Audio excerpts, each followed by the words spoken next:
Hi everybody. So we are now on section 8-1, which is solving systems of linear equations by graphing. So I am going to do example 1a, which says solve each system by graphing. So once again, we're on systems of equations. A system of equations is two or more equations with two or more variables. So the first equation is y equals negative x plus 4, and then y equals 3x. So what we try to do is find out what values of x and y make both of these equations true. Last week we did elimination. Ooh, I can actually use elimination right here because I can just subtract them because these are the same.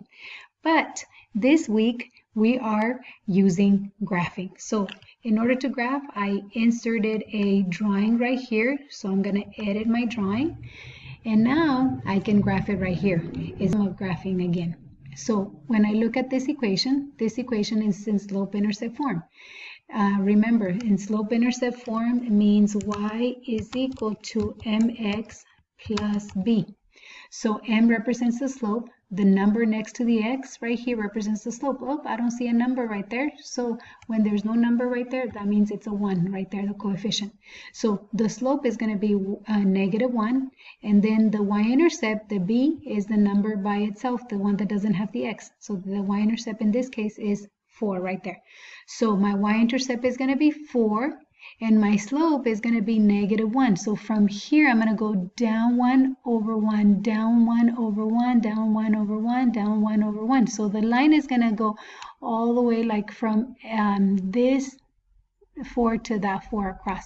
So here I can select a line. And once again, it goes all the way from here and it continues like that. So I can now put in right here to make sure that it goes in, so it's right there. So once again, the y-intercept was positive 4, started at 4, and then the slope was negative 1, so that means I went down 1 to the right, 1 down 1 to the right, 1 down 1 to the right 1. Okay, now the next equation, right, oops, let me see, undo. Right here, it's y equals 3x. So that means that the slope is 3, because that's the coefficient of the x. Now there's no number in here, so what I'm going to do is I can add 0.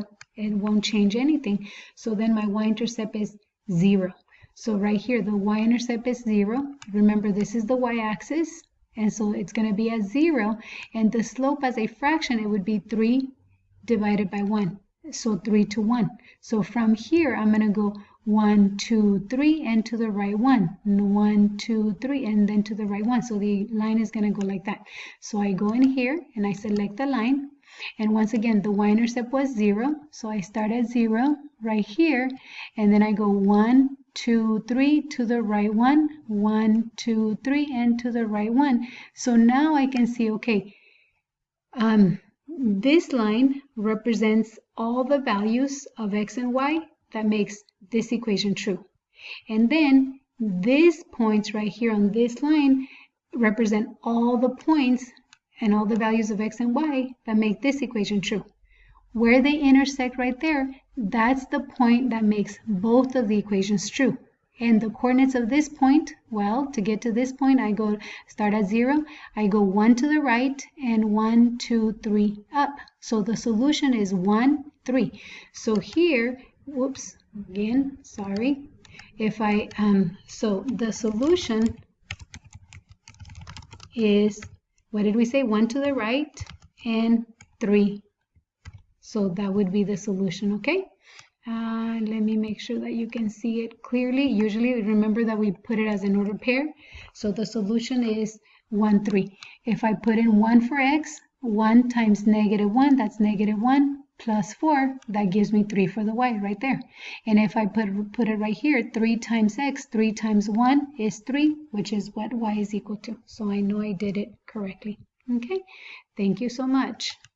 Now it is right there for you to see.